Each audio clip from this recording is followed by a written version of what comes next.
Le patron de la DGSI vient d'être changé, remplacé. La DGSI, c'est la Direction Générale de la Sécurité Intérieure. La DGSI, c'est le service de renseignement intérieur. C'est le plus puissant des services secrets algériens qui a été dirigé par Nasser Djen depuis pratiquement une année à cause des multiples crises diplomatiques et politiques qui opposent l'Algérie à des partenaires, à des pays ou des puissances importantes dans le monde, comme la France par exemple ou les Émirats. Le patron de la DGSI vient d'être changé et c'est le retour inattendu, c'est le retour du fameux général Hassan.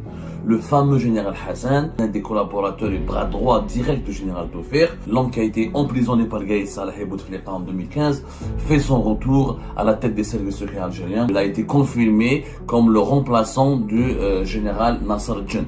Alors pourquoi Nasser Djen est parti, ça on en parlera plus tard. Pourquoi le général Hassan vient maintenant? C'est à cause des crises actuelles très aiguës avec des partenaires et des puissances mondiales, notamment avec la France. La crise avec la France explique, d'après mes sources, la nomination du général Hassan. Il a énormément de réseaux en France, c'est un excellent francophone, il a déjà collaboré avec les services secrets français, il connaît très bien les autorités françaises. Il pourrait jouer un rôle important dans ce bras de fer qui oppose l'Algérie à la France.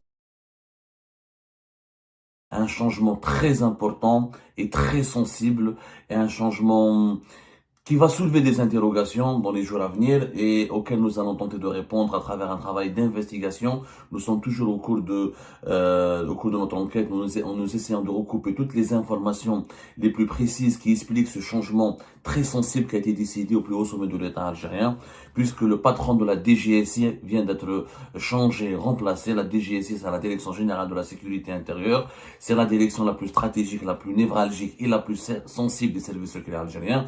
La DGSI, c'est le service de renseignement intérieur. C'est le plus puissant des services secrets algériens. C'est lui d'ailleurs qui dirige ou qui gère des centres et des casernes et des centres de logistique extrêmement importants et très connus, notamment la caserne Antar, le CPO, le centre principal des opérations de la DGSI, Antar, la caserne Ben Aknoun. C'est l'un des sièges et l'une des bases les plus importantes et sur le plan logistique et sur le plan militaire et sur le plan sécuritaire pour les services secrets algériens. La DGSI, c'est Antar et plusieurs autres centres de transmission et de renseignement et d'enquête et de recherche qui sont déployés à travers le territoire national. On les appelle les CTRI, anciennement CTRI. Bon, leur nom a changé selon les configurations qui ont évolué des services secrets algériens. En tout cas, la DGSI, retenez bien que c'est la direction et le service de renseignement le plus puissant du pays, qui a été dirigé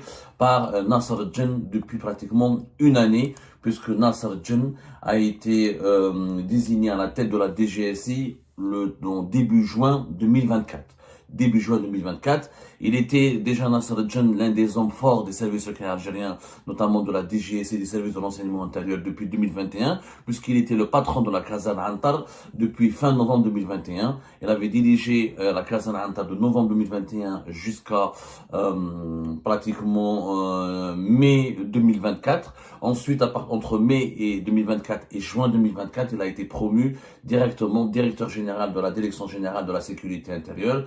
À l'époque, il avait remplacé le général-major Lekhal Mejdoub, qui dirigeait la DGSI depuis juillet 2022 et qui était épuisé par son âge avancé et extrêmement exténué à cause des effets dévastateurs d'un AVC dont il avait été victime au mois de janvier 2024 et qui avait nécessité son hospitalisation à l'étranger pendant une période de presque 3 mois en Belgique, dans les environs de Bruxelles, dans un hôpital spécialisé à Bruxelles en Belgique.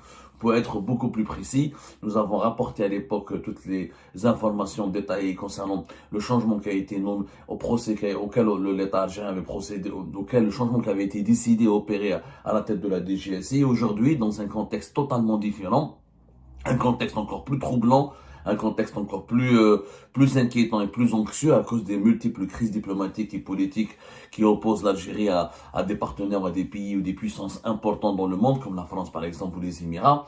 Le patron de la DGSI vient d'être changé et c'est le retour inattendu, même s'il était évoqué dans des rumeurs, dans des spéculations depuis 2022, c'est le retour du fameux général Hassan. Le fameux général Hassan, celui qui caractérisait le règne du général Tofir à la tête du DRS, l'un des collaborateurs et bras droit direct du général Tofir, le fameux général Hassan qui a été impliqué dans une affaire extrêmement grave et qui avait défrayé la chronique en 2015 à l'époque du régime de Bouteflika, l'homme qui a été emprisonné par Gaïd Salah et Bouteflika en 2015, fait son retour à la tête des services secrets algériens, puisque selon nos investigations, c'est lui qui a été désigné aujourd'hui, le 21 mai 2025, à la tête de Nasser al-Jinn, et c'est lui qui a été désigné pour le remplacer. Une cérémonie de passation de consigne a été organisée ce matin très tôt, ce 21 mai 2025, très tôt, dès les premières heures de la matinée. Le général Hassan, de son vrai nom, Abdelkader Ait Warabi, qui est l'un des plus célèbres généraux des services secrets algériens. Il a fait donc son retour, il fait son retour officiellement aujourd'hui au plus haut sommet de la hiérarchie des services de l'enseignement, alors qu'il était donné pour mort, donné pour très malade, alors qu'on pensait qu'il était définitivement enterré. Et bien le général Hassan fait un retour spectaculaire et inattendu. Depuis 2022, des lobbies actifs pour convaincre Abdelmajid Tebboune et Saïd Chengueleha de valider le retour du général Hassan et de lui confier un poste important au sein des services secrets algériens, comme ce fut le cas avec le général Major Mohamed Jabbar. Sauf que Hassan, il est beaucoup plus connu que Mohamed Jabbar, il est beaucoup plus influent que Mohamed Jabbar, parce que le général Hassan, il était à la tête, je rappelez-vous, de l'unité d'élite de la lutte antiterroriste du DRS à l'époque du général Taufer, c'est la SCORAT. Le général Hassan, il est connu pour avoir dirigé de 2006 à 2015 le service de coordination opérationnelle et de l'enseignement antiterroriste, qui s'appelait le SCORAT. SCORAT, c'est l'unité d'élite des services secrets algériens en matière de lutte contre le terrorisme, en matière de démantèlement, infiltration, traque des groupes terroristes les plus dangereux. De 2006 à 2015, c'est pratiquement 10 ans. Et ce général Hassan, au sein des services secrets algériens, est devenu une légende. Au même titre que le général Taufer. C'était son bras droit et c'était l'homme le plus proche du général Taufer, son confident et l'homme en lequel le général Taufer plaçait le plus sa confiance et avec lequel il était vraiment l'homme général Hassan, c'était l'homme qui bénéficie de la plus grande confiance du général Taufer. C'est très très rare au général Taufer à une proximité avec quelqu'un, c'est très très rare au général Taufer accorde une confiance presque aveugle à quelqu'un. C'était le cas du général Hassan et Taufer général Hassan et Taufer étaient inséparables. Donc son vrai nom c'est Abdelkader Ait Warabi, c'est un Kabyle pur souche. C'est quelqu'un qui a fait toute sa carrière au sein des services secrets algériens et qui est spécialisé dans l'infiltration et la lutte contre le terrorisme et celui qui a dirigé pratiquement, on dit même c'est celui qui a réellement fondé ou celui qui a façonné, celui qui a révolutionné même le fonctionnement des services secrets algériens à travers la SCORAT ou le SCORAT, le fameux SCORAT, service de coordination opérationnelle de l'enseignement antiterroriste. Le général Hassan a défrayé la chronique en 2015. Lorsqu'il a été arrêté le 27 août 2015, il avait été condamné, à l'époque c'était le Gaïpa tribunal militaire d'Oran, à une peine de 5 ans de prison ferme, de réclusion. Ensuite, il a été jugé à Blida aussi, il a été enfermé à la prison de Blida. Il est à l'époque de Gaïd Salah et de Bouteflika, ils l'ont visé expressément et délibérément pour affaiblir le général Taufer. Et à l'époque, il y avait une histoire qui avait digne d'un film, parce que un film que même Hollywood n'aurait pas pu produire, puisqu'en 2015, Gaïd Salah avait mené une enquête Gaïd Salah qui était en guerre contre le général Taufer, en guerre contre les réseaux du général Taufer, à la suite à la mise à la retraite du général Taufer en septembre 2015, bien avant cette mise à la retraite, pour affaiblir le général Taufer et pour le neutraliser ses réseaux et pour vraiment le mettre à l'écart du régime, parce que le général Taufer s'était opposé au 4e mandat de Abdelaziz Bouteflika. Je fais un rappel des faits très rapide. Le général Hassan avait été arrêté dans le cadre d'une affaire très sombre, très très sombre. D'abord, lui, il a été jugé à Oran à 5 ans de prison ferme. Ensuite, la cour d'appel de Blida, 4 ans plus tard, elle avait confirmé sa peine, etc. Donc, de 2015 jusqu'au 28 novembre 2020, il était en prison. Pourquoi? Parce que Gaïd Salah avait convaincu Abdelaziz Bouteflika, lui avait soumis un rapport d'enquête qui a été mené à l'époque par les services de renseignement militaire qui étaient affiliés et loyaux à l'égard de Gaïd Salah. Ils ont monté un dossier contre le général Hassan, l'accusant d'avoir tenté d'éliminer Abdelaziz Bouteflika. Le général Hassan, à l'époque, il avait été accusé d'avoir détourné des armes qui ont été récupérées au prix de groupes armés terroristes au Sahel et qui les a ensuite acheminées et transportées du côté du territoire algérien, sans les déclarer à l'état-major de l'armée, notamment au chef de la légion militaire de Taman al-Assad, que ces armes auraient circulé sur le territoire algérien. C'était une opération secrète qui n'a pas été divulguée à l'état-major de l'armée, et que ces armes, l'objectif du général Hassan était de les récupérer. C'était notamment des missiles très redoutables, que le général Hassan avait le projet de les utiliser contre Abdelaziz Bouteflika pour l'assassiner afin de l'empêcher d'enlever le général Tofek. C'était l'histoire qui avait été racontée à l'époque officiellement à Abdelaziz Bouteflika. Abdelaziz Bouteflika a été effrayé, il a été totalement terrifié et c'est pour ça qu'il avait cautionné et soutenu Gaïd Salah dans ses efforts dans ses manœuvres d'arrestation, dans son entreprise d'arrêter, de neutraliser et d'emprisonner le général Hassan. Voilà l'affaire, grosso modo, de 2015, qui a mené le général Hassan en prison. Les proches du général Hassan, le général Tofek lui-même, les proches du général Tofek et les anciens collaborateurs du général Hassan comme du général Tofek ont démenti catégoriquement tout complot contre le président Bouteflika à l'époque. Ils avaient accusé Gaïd Salah d'avoir lancé une guerre de clans contre les proches et les collaborateurs du général Tofek, dont le général Hassan, et que l'emprisonnement du général Hassan a été un moyen pour faire du chantage au général Tofek. Pour les proches du général Tofek à l'époque, Gaïd Salah avait emprisonné le général Hassan pour lancer un avertissement au général Tofek, pour le neutraliser, pour l'empêcher de jouer un quelconque rôle d'influence politique ou un quelconque rôle dans les coulisses du pouvoir. Une fois à la retraite, Gaïd Salah voulait empêcher le général Tofek d'utiliser ses réseaux, ses connaissances ou de continuer à tisser sa toile d'araignée au sein du pouvoir algérien. Donc il voulait le neutraliser définitivement. Comme Bouteflika n'aurait jamais accepté qu'on touche à Tofek, Gaïd Salah a touché au général Hassan, qui est le collaborateur le plus proche et l'allié le plus proche du général Tofek, et c'était pour lui un message d'avertissement, une sorte de, comme sur les échecs, on parle d'échec et mat, une stratégie pour mettre un échec et mat pour bloquer définitivement le général Tofek et pour le faire taire et pour lui dire attention, si tu dérapes, si tu dérives, on te fera comme le général Hassan, ou on va se venger encore davantage sur ton collaborateur et ton ami le général Hassan. Ça a marché parce que le général Tofek s'était retiré de la vie politique de 2015, il est revenu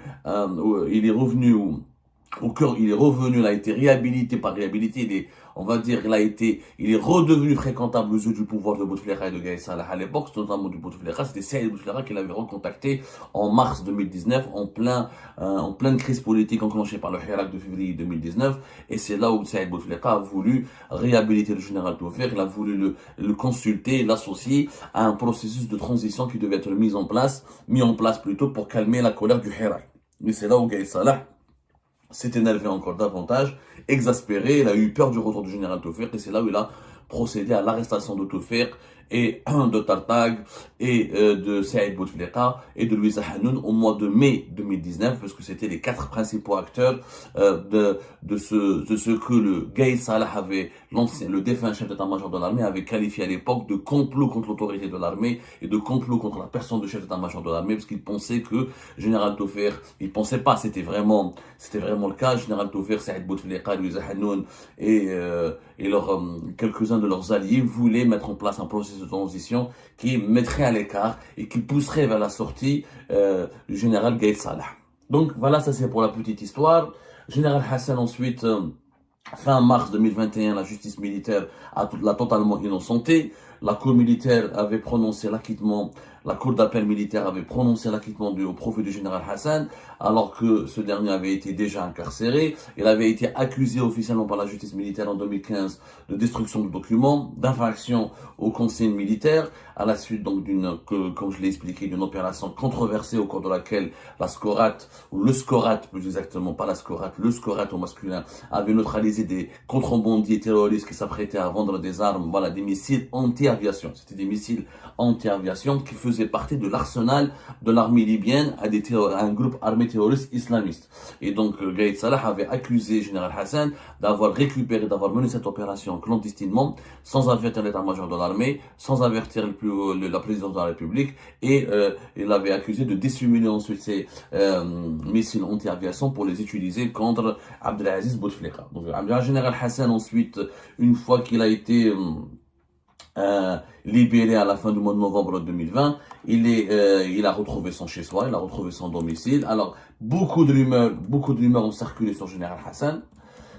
beaucoup de rumeurs. Le général Hassan, dès que sa sortie fin août 2020 de la prison, alors certains rapidement ont prétendu son retour, ont affirmé, ont milité pour son retour au pouvoir. Ça n'a pas été le cas. De 2020 à 2024, on a dit qu'il était malade, gravement malade, hospitalisé, etc. Des rumeurs et très nombreuses ont circulé sur son état de santé, des rumeurs qui ont été démenties par ses proches.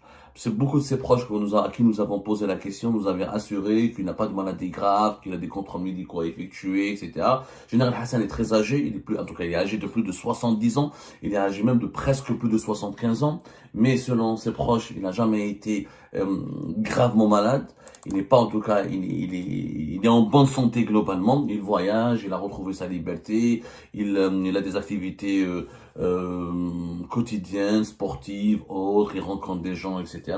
Et donc son retour a été pressenti depuis 2022. Réellement, franchement, depuis 2022, on ne cesse de parler de Général Hassan. On l'a, d'abord, des lobbies ont voulu proposer Général Hassan comme le nouveau coordinateur des services secrets algériens. D'autres ont voulu lui proposer un conseiller à la sécurité nationale au niveau de la présidence de la République. D'autres ont voulu lui donner un poste au niveau de l'état-major de l'armée. Ça ne s'est pas fait. Ça s'est pas fait. De 2022, ni Chengreha ni Tebboune n'étaient très enthousiastes pour son retour. Et là, en 2025, fin mai 2025, le dossier, l'affaire Général Hassan s'est débloquée, on va dire, et Général Hassan a été officiellement réhabilité puisqu'il a été, il a été confirmé comme le remplaçant du général Nasser Djen. Alors, pourquoi Nasser Djen est parti, ça on en parlera plus tard. Pourquoi le général Hassan vient maintenant? Je pense qu'une réponse déjà s'impose. C'est à cause des crises actuelles, très très aiguës, avec des partenaires et des puissances mondiales, notamment avec la France. La crise avec la France explique, d'après mes sources, la nomination du général Hassan. Général Hassan, il a énormément de réseaux en France.